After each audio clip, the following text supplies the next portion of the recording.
Thanks so much for being here with 20 Plus tonight, Culture Convos. So glad they're here. Before we jump in and get started, just tell us super quick about why you're here and why you're passionate about this topic and maybe what got you into it or how you ended up here.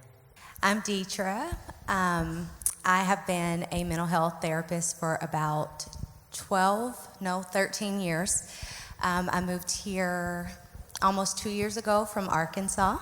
So if I say a word that you don't understand, it's my southern drawl. Just thumbs up, I'll repeat it. I'm passionate about mental health because I struggled in my 20s. When I went to college, it was a really hard time for me, and there was absolutely nobody to help me with it, which is actually how I ended up in the field of social work, and then it's just kind of been a part of our life story. I'm Lindsey. I have lived here for longer than that, quite a long time. I've been in the field since 2013. Well, that's when I've been licensed, since 2013. It's a long process before that. And what got me into the field was probably at a young age, I was always trying to fix everybody. And everybody came to me with their stuff, and now my friends call me their friendapist.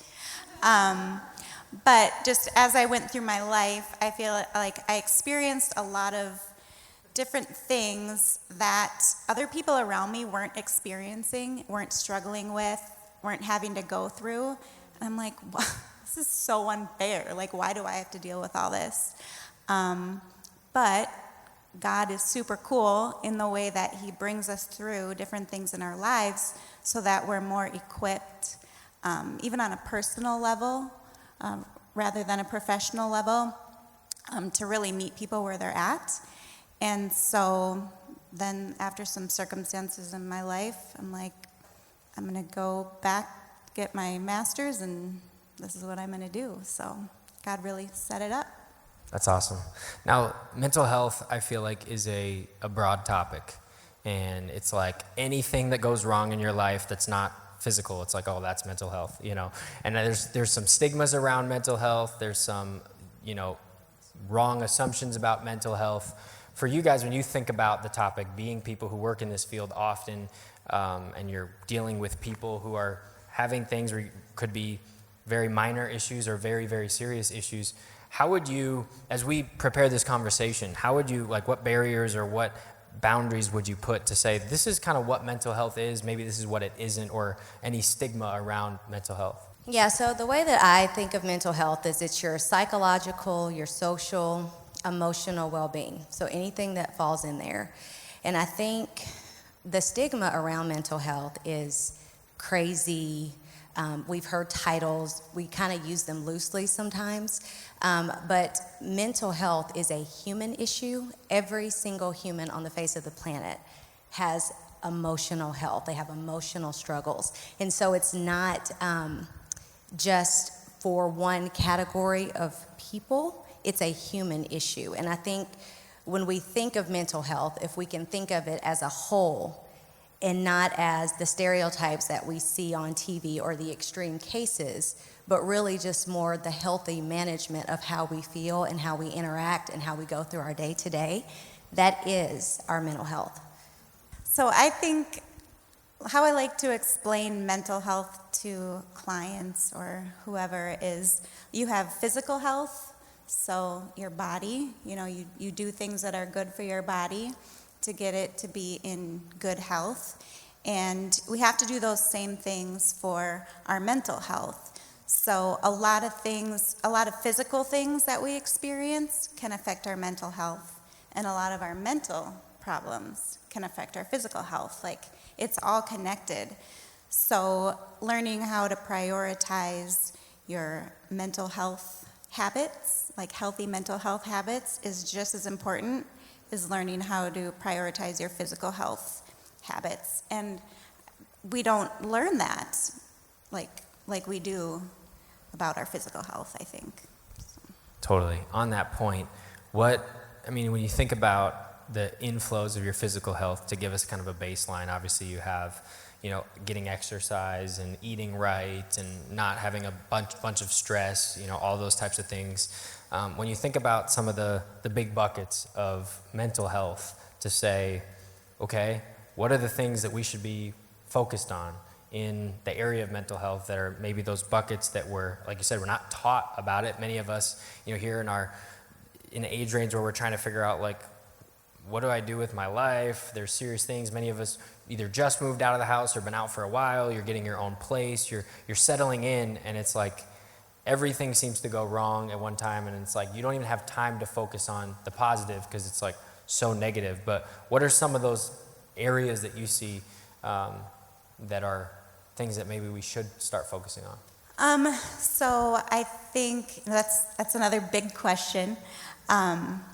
But I think we quickly go to the negative and we stay on the negative. So if somebody gives you a compliment, usually the reaction is, no, or they didn't really mean that. Sometimes we're like, oh, thanks, that's nice. But as soon as somebody says something negative, we're like, yep, that's right. And that sticks with us the whole rest of the day. We could have 5 good things happen to us, and then 1 negative thing happens, and we're done. So I think training ourselves to look for the positives and focus on those. Like God says, focus on what I say about you because it's good and true and lovely. And that's so important because there is negativity. There are people that are going to take you down. But you just have to remind yourself of the truth and of the positives. Yeah, I agree with that. I would definitely say our thought life. I think the statistic is we have like between 12,000 and 60,000 thoughts a day. And of that number, 80% are negative and 90% are repetitive. So if my first thought in the morning is, I'm dumb and nobody likes me, I'm going to repeat that 90% throughout the day. It's called ruminating. It's like when you go to the theater and you're watching a movie and you're watching it play out in your mind. That's what's happening with your thought life. And so the way that I think we have to kind of rein that in is we have to be aware. We can't be sleeping on what we're thinking during the day. Like we have to recognize when the thoughts come in our mind and when they're not healthy and when they're not positive, and we have to take them captive and replace them with truth in the moment. What does that look like? I mean, when you think about either one of you, and you think about taking a thought captive. I mean, all of us, whether we feel we're in really great mental health or we feel we're in a really bad place in that, we're going to have those negative thoughts. If 80% of them are there, even the healthiest of people, I don't know, 50%. Clearly, I'm uneducated in this area.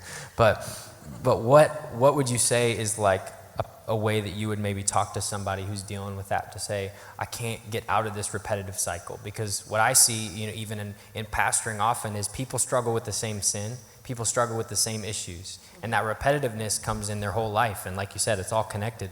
What is a way that you can work towards stopping that repetitive cycle?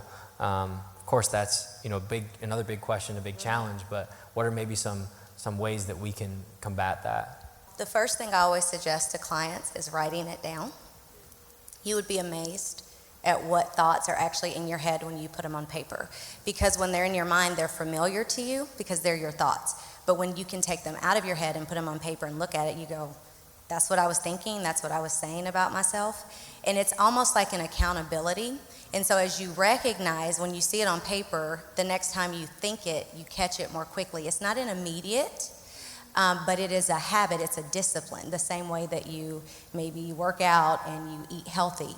The journaling is a discipline. And the other thing I would say is the people you're around. If everybody around you talks the same way, nobody's going to catch when you're thinking negative because they think just like you. There needs to be somebody around you that calls it out and says, is that true? What is that based on? It's good stuff.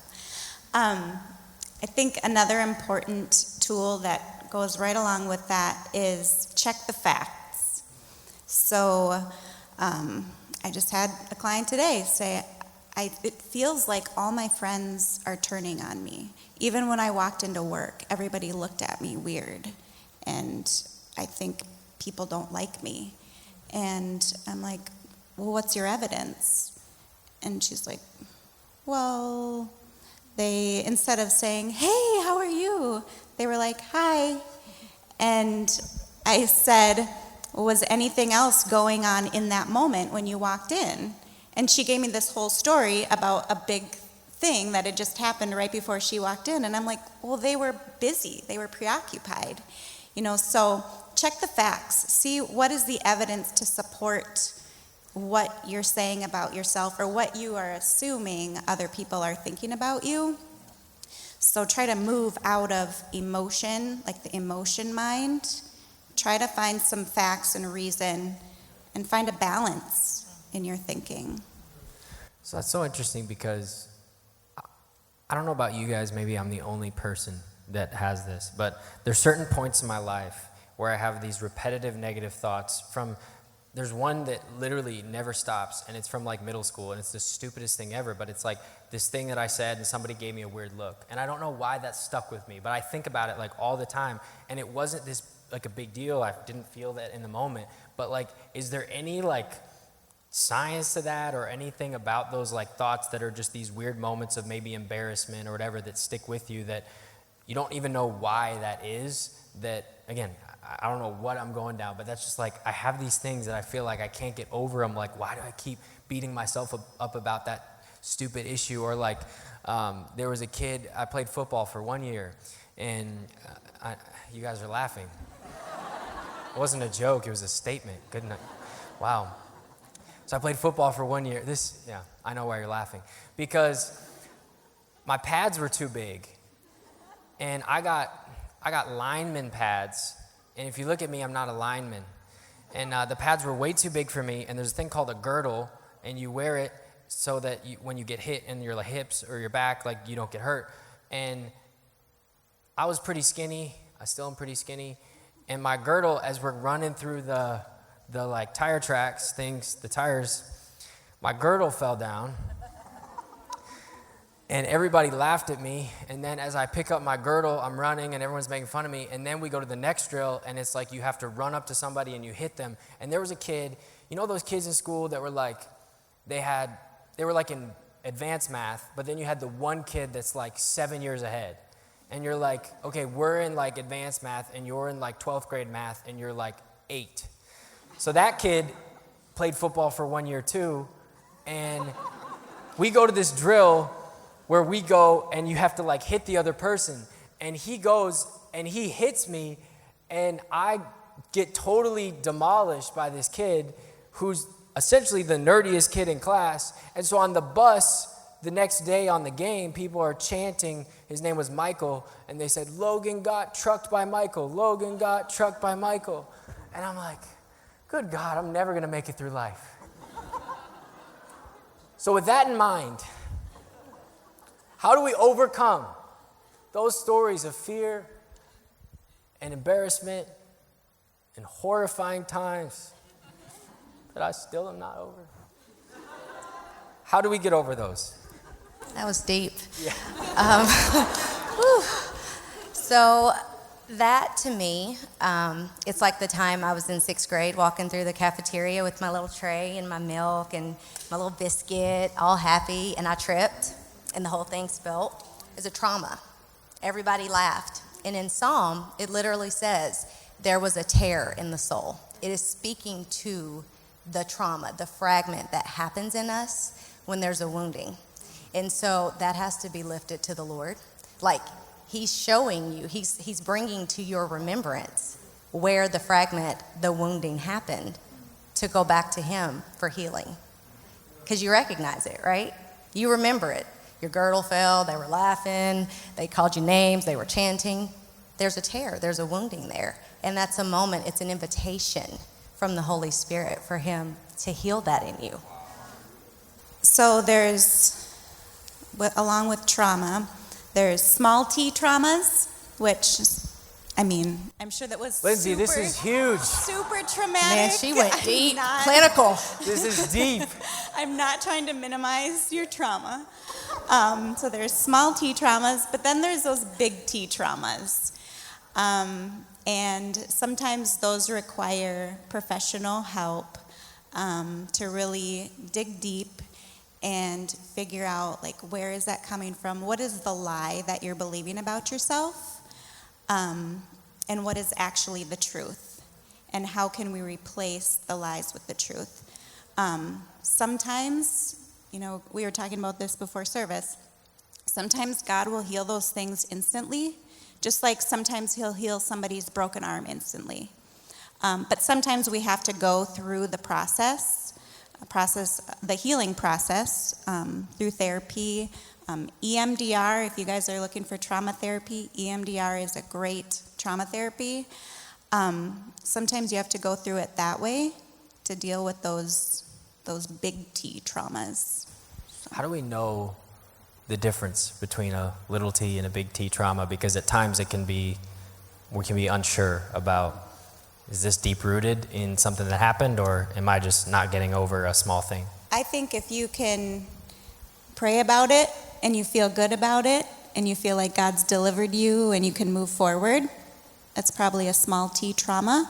But if it's something that just like haunts you every day, or you sometimes get thrown into a panic attack, or you can't get out of bed in the morning because you think about these recurring thoughts or these nightmares, then that's probably when you want to seek some professional help.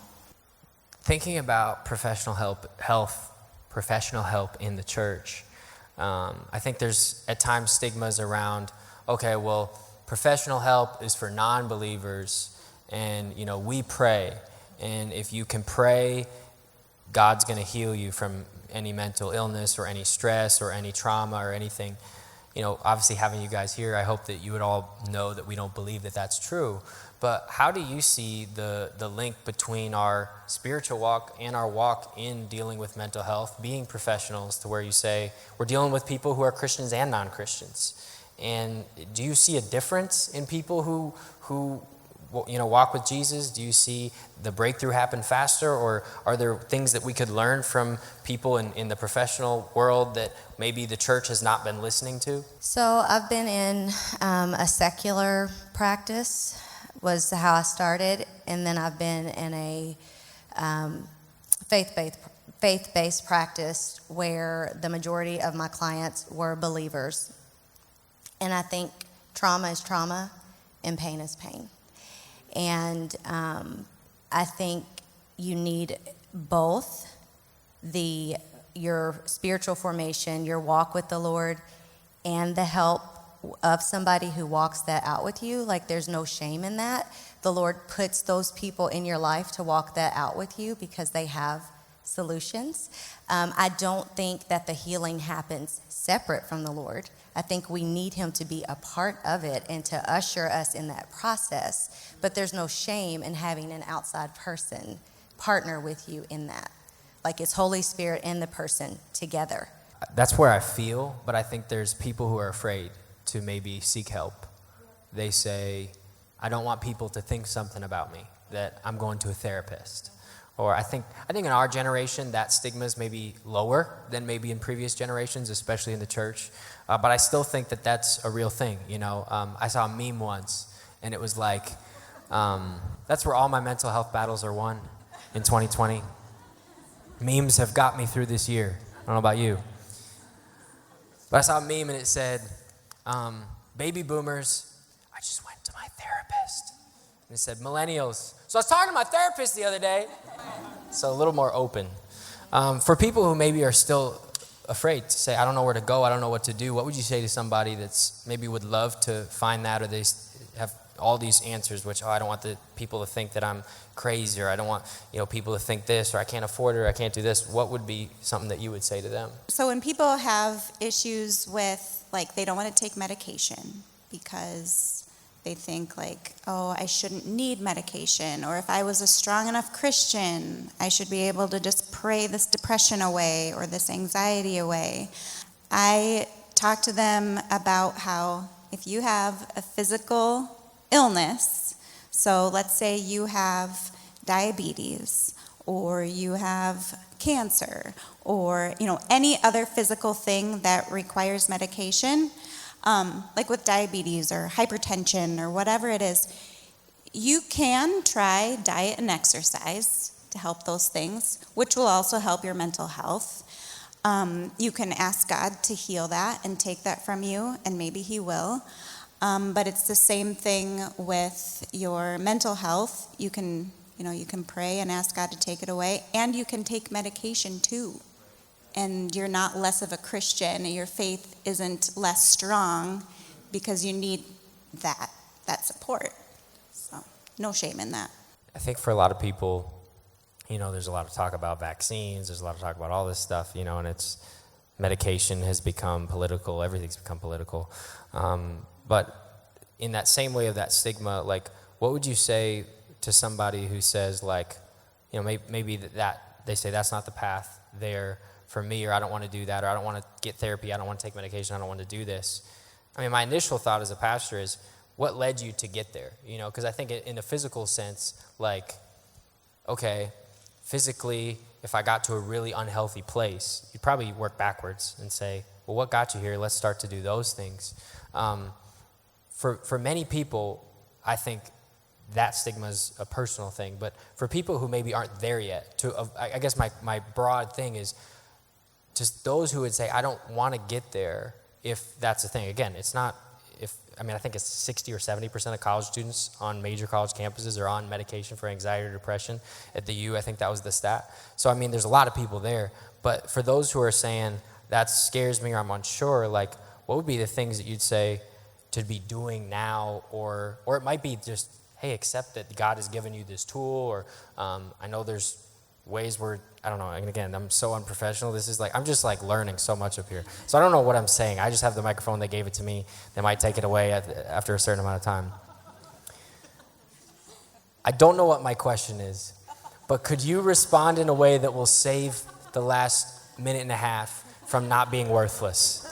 All right, let me You're think nicer here. than me. I was going to say, no, you're on your own. I'm going to try. I think what I always tell people is just ask the question. I find that if you ask the question, usually in the question asking and the response, there's something in there that breaks down the false mindset. The reason people are like, oh, I don't want to do that. My Uncle Joe, one time, he went to a therapist and she messed him up, and I ain't doing that. Wasn't the therapist that messed up Uncle Joe.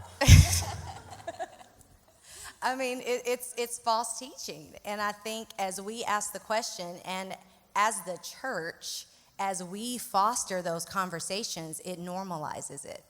I remember 100 years ago, I'm not going to tell my age, when people started talking about Facebook and social media, I was like, oh my gosh, I'm not doing that. Some random people looking at me. But everybody normalized it. I don't even think about it now. And to me, somebody coming for help is the exact same way. The majority of people, here's the truth, the majority of people at some point in their life have had an intervention. They just don't tell you about it. I came from a small town of about 50,000 people. Of those 50,000 people, I probably had touched in our congregation somebody from a family for treatment in some capacity, even if it was just a casual conversation over in a corner where I was praying through. That's still an intervention, right? So just because people don't talk to you about it doesn't mean that they're not doing it. But as you ask the questions, you will find that somebody knows somebody that has been to a therapist and had a great experience. And then there's that one isolated person that's real loud going, well, I hate all therapists and they're crazy. That's who everybody hears. You don't hear the people that have had great experiences that are walking out and healing that are better. And so as we foster those conversations, we normalize it. That's great. That's so good. I would say, too, what was I going to say? A lot of people don't go to a therapist until they are, like, in crisis. That was what I was meaning. That was my minute and a half roundabout. You're welcome. That was what I was trying to say. Thank you. And so, that's what we tend to see as like the crisis cases. I love it when I get the person who comes into my office is like, I don't really know 100% why I'm here. I just know what I'm doing isn't working. So do that. Like, don't wait till you're in crisis. And I would say if what you're doing right now isn't working for you, try something different. Go see a therapist. Now, obviously, as a pastor, I love to see things through the spiritual lens, but I can't think of more of a parallel to our walk with God. And to say, I think a lot of times when we have our walk with God, we wait until it gets to crisis. We wait until it gets to the worst point ever, and that's when we cry out to God. It's like we try and wake Jesus up on the boat. We're like, Jesus, it's a storm, it's crazy, it's this way, and Jesus is kind of like, wow, okay, you woke me up when it got really bad. Or we're afraid to go to God when things are going well. We're afraid to go to God when it's just a little bit of pain, but we cry out, and God's going to be there. He's going to be there when we need him, no matter when we cry out or not. If somebody shows up to your office and they're at the end of their ropes, you're going, hey, we're going to try and help you. But it's much easier to do it early on. It's much easier to have that to be a mental health rather than a mental crisis. You know, I think that's been something that I think in a positive way our culture has been starting to flip a little bit to say, hey, it's mental health. It's a part of the way that we live our life. I read a lot of books, and I've read a few different books on, this topic of mental health or just something kind of related to it. And there's some people that have talked about the high rates of depression and anxiety, and there's a couple thoughts I had, and I'd love to get your opinion on it. So one thought is that, people would say the rates of depression and anxiety nowadays are just through the roof. It's crazy high, which is what we see. But some of the critics of that say it's just because we're much more aware of it. To say maybe 50 years ago or 75 years ago, people just weren't aware of mental health. It wasn't really a priority. I think even as you look in the world, the wealthier a nation, the higher the mental health issues are, which is ironic because it's just different issues. Maybe our physical needs are met, but now we're dealing with stress and all these different things. So the first question, do you see that to be true in your studies? Does that have any merit to say maybe people are more aware, or do you think that things like tools like social media and connectivity and internet and all this stuff has made that curve go up and to the right? And you might not have an answer, but I read it in a book once, so. I think it's kind of all of the above, to be honest. I think there is a lot more awareness, which is great, which with awareness, I think you begin to bring down the stigmas. This might not be a popular view, but social media has a huge role to play in anxiety and depression because you are comparing your worst moments with other people's best moments, and maybe not even real best, might all be fake. So one thing that I challenge my clients to do who are struggling with depression, anxiety, I'm like, how much time a day are you spending on social media? And for a week, take a break and see how you feel.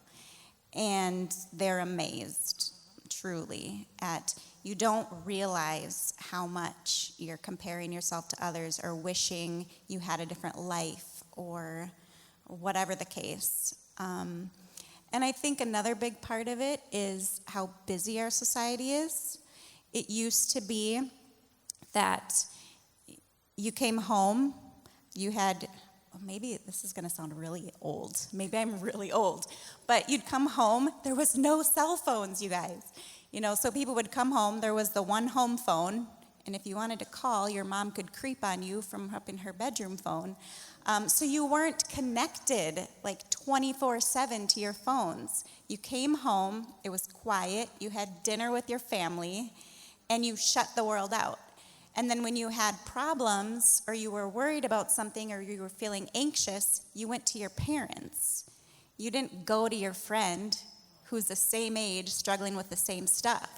We're getting all our advice from people who are struggling with the same thing. They're your stupid friends. That's what she's trying to say. I did not say that. That's what I said. So, what she meant. I'm just kidding. Detra, do you have any thoughts? Or Lindsey, were you done? Sorry. Yeah, I'm done. Okay. Yeah. No, I agree. I think it's all of the above. I think that we didn't talk about it back in the day. I think we have normalized it now. I think we're seeing depression and anxiety younger because we give electronics at a younger age and just the damage to our brains.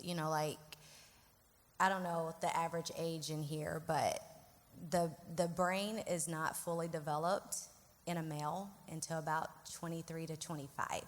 And so the technology constantly stimulating your brain all day delays that in some ways, and it's numbing.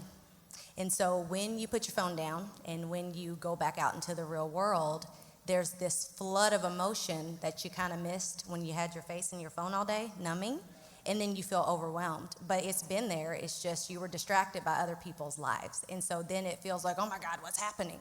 Well, it's been happening. You just didn't notice it because you were creeping on other people's life. You know, I think about social media, and I think it's a popular thing to like people to just rail on social media, but while they're using social media, it's like you post about how much you hate Instagram on Instagram, and it's like it's kind of this like weird hypocrisy of like, man, I hate eating junk food so much while you're just scarfing down fries. I'm guilty. But even the distraction of it, like, I mean, when you said like no cell phones, like you get home and there's peace. I mean, literally my phone just buzzed right now in my pocket. I should have left it over again. Like, what is going on? It's probably Mac texting me. You're doing great, babe. Hurry up. Don't be so long when you're talking.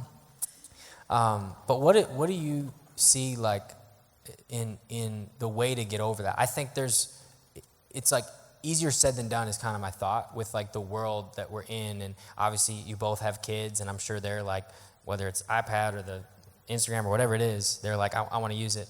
I want to be involved. How, as parents, as professionals, as friends in this room, would you say, how can we overcome that to really make the right call? Because for some of us, the right call is God's called you to do amazing things in your life, and that thing is going to distract you and steal, kill, and destroy the call that he's placed in your life.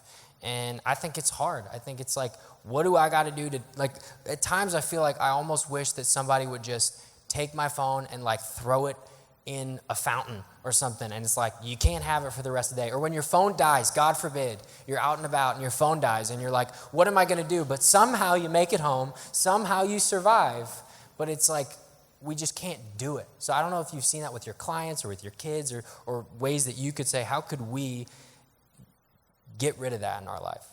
So what I challenge my clients to do, and I've had to do this myself at times, is to wholly subtract. What is one thing I could take away? So maybe you can't do the entire phone because like your whole life's in that thing. But maybe you could just do like, take the Instagram app off so that you intentionally have to log in. Or maybe you could delete some of the clutter in there. Like just a holy subtraction of, when I look at this thing that I have tucked underneath my leg too here, what can I take away so that I can regain some of my day? And it's a commitment that is gonna look different for each person, but it's a challenge to you. What do you want more? Like if you notice that you're struggling and you identify that this is one of the reasons, are you willing to subtract something for yourself?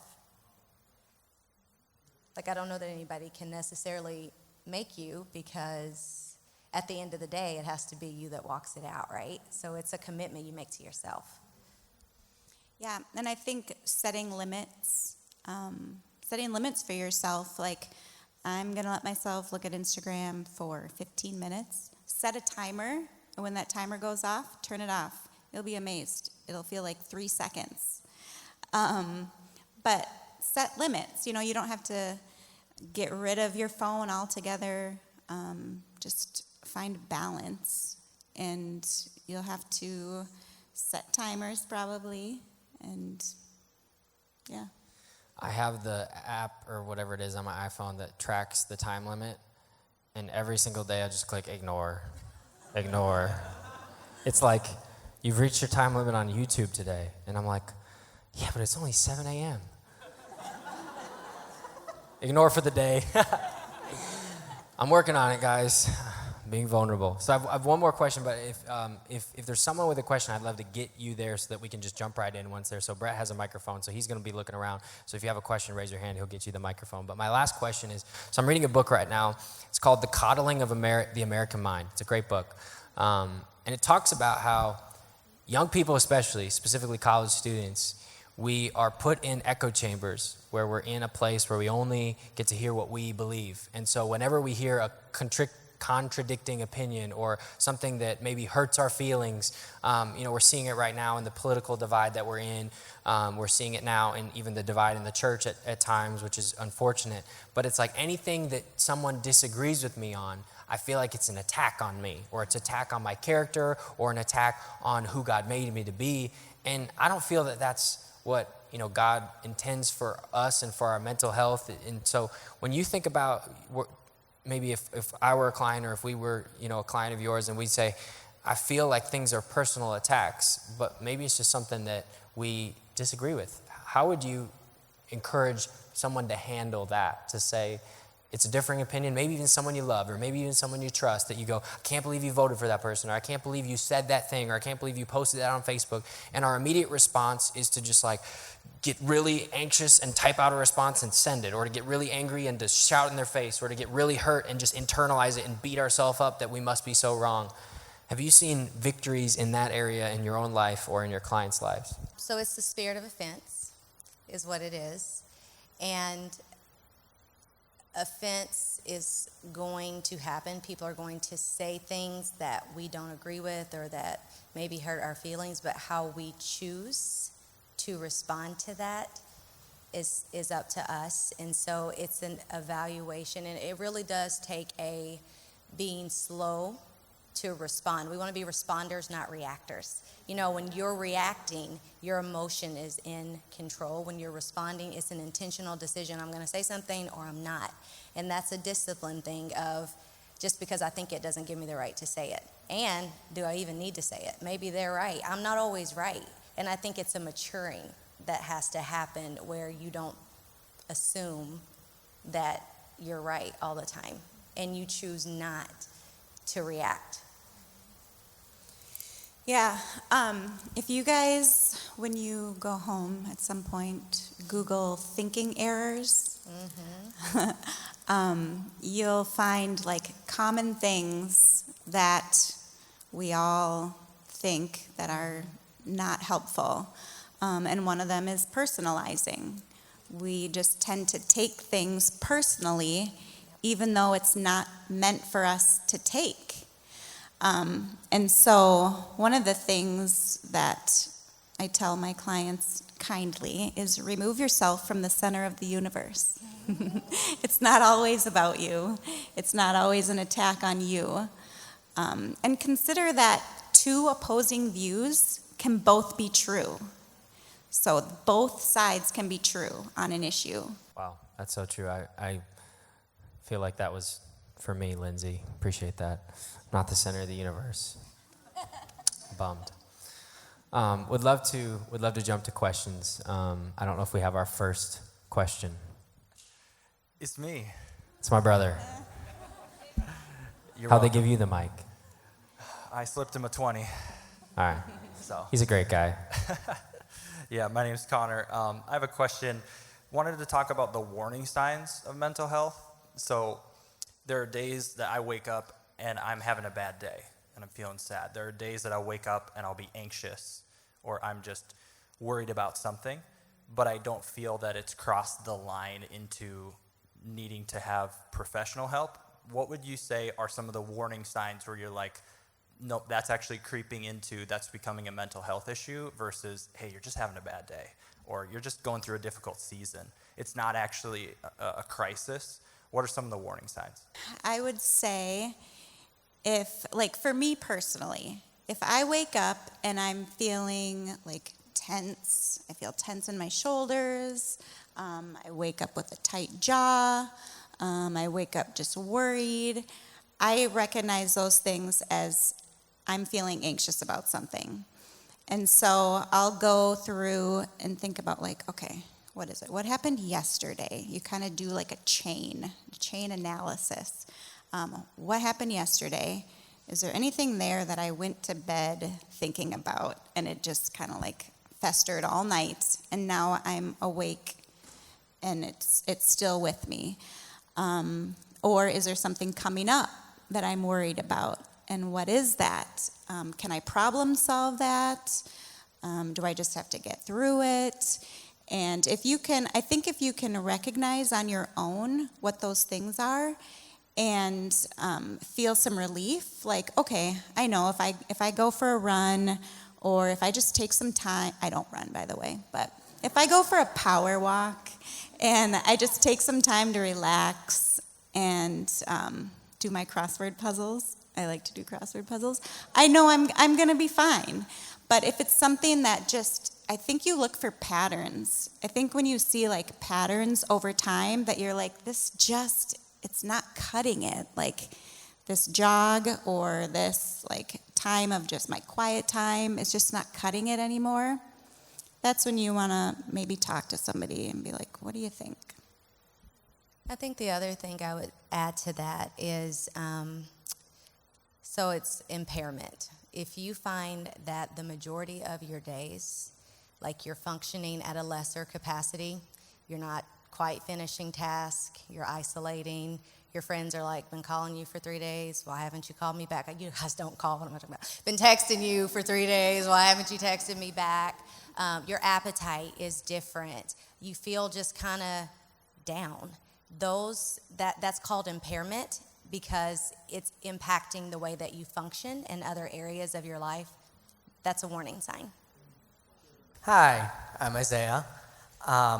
My question is geared towards, can you elaborate on a certain topic, which is setting boundaries with family members, friends, and colleagues for your mental health? Because I know there's, at least in the community that I grew up, there's a negative stigma towards setting boundaries can be offensive for people. So I just was wondering if you could elaborate on that topic at all.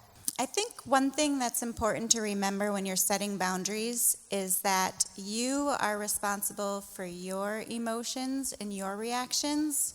Other people are responsible for theirs. So if they don't like the boundary that you set, that's on them. And they have to figure out how they're going to deal with that. Yeah, I agree. A great resource in that area is a book by Dr. Henry Cloud called Boundaries. He has boundaries in general, boundaries in dating, boundaries in marriage. There's a whole series on it, and he's an amazing person. And I would really recommend that book, Boundaries by Dr. Henry Cloud. I would also say, because I think your question was also about the topic of mental health. Is that right? So who I would share my story with are the people that I know are going to honor my walk. So if you're judging that I'm in therapy or that I'm on medication, you haven't earned the right to hear my story because you're not adding to, you're taking away. So the boundary is you don't get to hear it. That's good. Another book, mean. I like that. Another book that's really good is When Pleasing You is Killing Me. And it's like a workbook book at the same time, so you can work yourself through it. That's a good one. Hi, my name is James. So I have a question, but I also kind of have something I kind of wanted to share. Is that okay? Can I share something? Yeah, just for the sake of time, just so that we can make sure other people get questions. Don't worry, it's not like a 3-trilogy novel All right, or cool. anything. Okay. This is just kind of encouragement for anyone who's having trouble getting into their Bible every day, because that's something that I struggle with a lot, because I've kind of gotten into that hustle culture that's really toxic and go, go, go. A lot of my roommates are here, and so they can attest to that I'm go, go, go. And one day I was crying out to God, and I was just like, God, like, why can't I just spend time with you? And he's like, all right, take out your phone, look at your screen time. And it said 6+ hours. I'm like, And then he's like, that's 6 hours that you could have spent with me today. So just when you were talking about boundaries with like the phone, like it just kind of brought that up. So like huge like encouragement to you guys. There's statistics that just say like if you get in your word every single day consistently, like I think there's a report that says like it helps with your mental health. My question for you is kind of heavier. What is your stance on, and completely unrelated, what is your stance on mental health and its attachment to spiritual warfare, and how do you talk to clients about that if they talk about it, or do you ever introduce that to your clients? Because it's just something I feel like how you touched on, mental health, like professional help, and then spiritual warfare, like the kind of prayer side of Christianity, kind of are very divided, and there's not a lot of intermingling? So for me, that is how I practice, is the bridge between the two, because I think they're interdependent.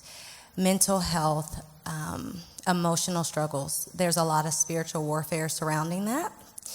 And I think when people understand the attack of the enemy in that our thought life is one of the tools that he uses, that they can be better equipped in walking that out. 2 Corinthians even talks about how our imaginations, like that's basically what they are. Our thoughts, they're imaginations, and that God is mighty for pulling those down if we take those thoughts captive. That is where the warfare happens. And so you're right, you're spot on, that the two are connected. Yeah, I agree with that. I think in our profession, it's a little bit challenging because not everybody is a believer, So I think that's like a bonus that you have if you are a believer seeking therapy, is that, you can't separate mind, body, spirit. It's all connected. But people who are not spiritually aware or don't believe in that piece, you have to leave it out, because our job, unless we're professing like, I am a Christian counselor, I will pray with you, we have to meet people where they're at. So that's where it gets a little bit sticky. Yeah. So can I just quickly, I think you were asking earlier, like how would somebody find a counselor, like how would they start that out? And I do think when you're looking for a counselor, that's something to consider is, do I want this faith piece as a part of my treatment, or do I want it separate? Because I've done it both ways. I've done it where I couldn't talk about my faith, and then I've done it where I could because I worked for myself. And so I think when you're asking, how might I find some help, it's figuring out what kind of therapist do you want, what kind of counselor do you want, and do you want a counselor that approaches that or doesn't. I'm not saying one is right and one isn't, but that's just something for you to know, because not every therapist is going to be a fit for every client. And if that's not something you want, then it can turn you off to therapy. Or if you wanted that and your therapist didn't know it, then you walk away disappointed. And so it's just good to kind of feel that out. Yeah, and a resource on the River Valley website under the Care tab, we actually do have a list of some licensed Christian therapists. Obviously, it's not an exhaustive list. There are other people. Just because they're not on the website doesn't mean you can't go there. But that's a starting point. If you say, hey, I'd love to find some people. It's a long list. There's definitely several people and options on there. And so that's definitely a great place. Hi, I'm Becca. So a lot of us are working from home right now.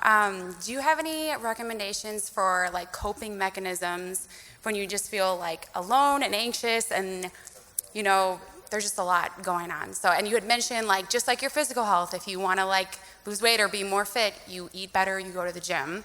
Can you give us like examples of just when you're just like alone and you're just like, if I was in the office, I feel like I wouldn't be feeling this, and that kind of thing? I would say, so my husband's working from home too, so we're getting a lot of time together, our family. And for him, I encourage him a lot to get up and to go out, because if you're in the house, you're missing vitamin D. Okay, vitamin D, that sunlight is necessary for your emotional health. Coffee dates, even by phone, just for the interaction, but also I think because you're at home and you don't have the distraction of people walking by and walking in your office, you really have to be more intentional about what you're thinking and what you're taking in. Like you even have to be more on guard, I think, because you don't have the distractions. So it's really monitoring your mindset even more so. Yeah, I agree with that. And just being more intentional about your time. I'm working from home too. And I actually started working with troubled teens in a day treatment program just so I could get out of the house. Like adolescence is not my thing, but like I need people. But I encourage my clients to create a schedule for their day. where they're going to, like maybe at the office, you would randomly be like, oh yeah, we should go grab dinner later or something. Well, that's not just going to randomly happen. So just like things that you would maybe accidentally come across in the office, you would have to intentionally just make those things happen. I'm Christian, and there's been so much debate over video games and whether or not they hurt mental health. Do you think all video games are bad for mental health? And if not, where would you draw that line between what's good and what's bad, or if it doesn't just affect anything? I like this one. I have a 13-year-old who loves video games. I do not think video games are bad in and of themselves. I think it's, again, a balance thing. And if it's something that is getting in the way of your ability to do your work, attend to your relationships, take care of your responsibilities at home, that's where it becomes a problem. When that's your priority over everything else, or you are like, say you're at work and you're like, I can't even focus on work because I can't wait to get home to play my video game, that might be like a really serious problem. Yeah, so it can be an addiction just like a chemical. So, and those would be the things you're looking for. Are you spending extra time figuring out how you can play a little bit more or find your substance? Is it taking away from your friends? Things like that. It's funny, just for those of you who know, who are part of River Valley, my dad, Pastor Rob, he had a time, probably, I don't know, 10, 12 years ago maybe, that he was totally addicted to this computer game. And literally, he would play it from like 10 o'clock at night to like 2 in the morning. And like literally, my mom was like, your sermons are being affected by this. You're totally affected. And literally, I remember Connor and I, we would like stay up as late as we could because he would play this video game and we would watch him play it. And we're like, we only get an hour, but Dad gets to play for however long he wants. And he's like, that's what happens when you're a dad. And so it's not just young children that struggle with that. But I just thought that was funny. He's overcome that now. He's probably not touched the video games in a dozen years. My name is Christy, and I was diagnosed with BPD when I was 19. And I was just wondering, what would you say to somebody who went to go seek help and they found out that they have an actual diagnosis? What would you say to them? How would you encourage them to move forward? So I would say that the diagnosis is not, it doesn't define you. It's a description of something that you are working through. It's something you can overcome, but it is not the totality of who you are. And there's a separation from that. The reason why diagnoses were created in and of themselves was so we could get paid to do our job through insurance companies. Well, that's one of the reasons. But basically, it's just, I mean, it's a diagnosis is just a list of symptoms. So when we say like a certain personality disorder or bipolar, it's like, oh, this is so scary. It's just a list of symptoms. And science and research has come a long way in being able to help people through therapy and through medications. So I would say if you have a pretty persistent or a pretty pervasive diagnosis that's really quite serious or really challenging to deal with, make sure that you get into the type of therapy that targets what you're dealing with. So, specific therapies are known to help specific disorders better than others. So seek out the proper treatment for what it is that you're dealing with. You said something there that's so profound. And a diagnosis is a list of symptoms. And I think that even just what God dropped in my heart there is there are people that walked into this room tonight that you've diagnosed yourself with something. And God just wants you to know it's a list of symptoms. Yeah, this year has been a hard year.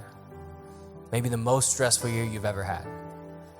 But that lashing out, that anger, that disagreement that's never happened before, that job issue that's never happened before, that relationship that used to be great that's not great anymore.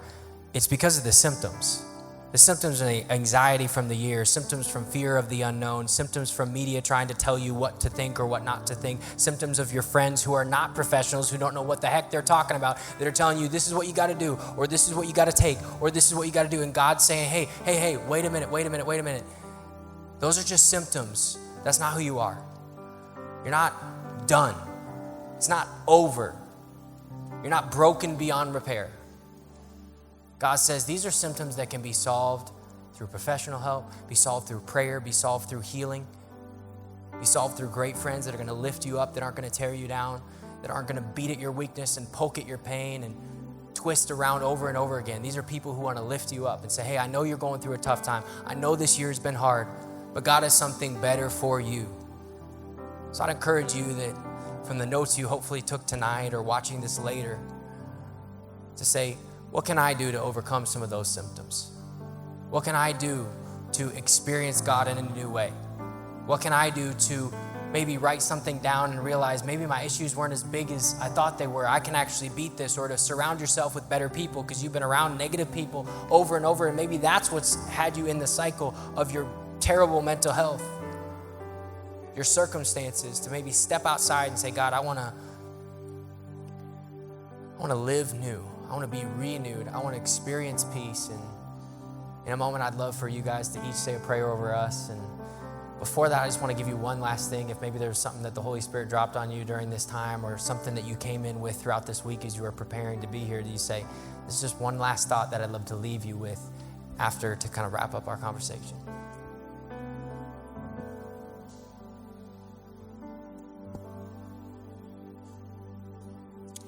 I just think, just be open to what God is saying to you. We can get so clouded by what the world is saying to us, because we have information at our fingertips all the time. So take some time to just be quiet when your thoughts are so loud and the world is so loud around you. Just take some time to be quiet and listen to what the Lord has for you. If he's just calling you to spend some more time in his word, if he's leading you to seek therapy, whatever that is. I would just say that emotional issues, negative mindsets, they can be tricky. But we have to remember that none of that is too hard for God. And that he opens that door, he leaves that door open for us to come to him with our fears, because he hasn't given us a spirit of fear, with our pain, with our negative mindsets. And so I would say, before you go to a friend, again, let's ask Holy Spirit what it is he wants to say.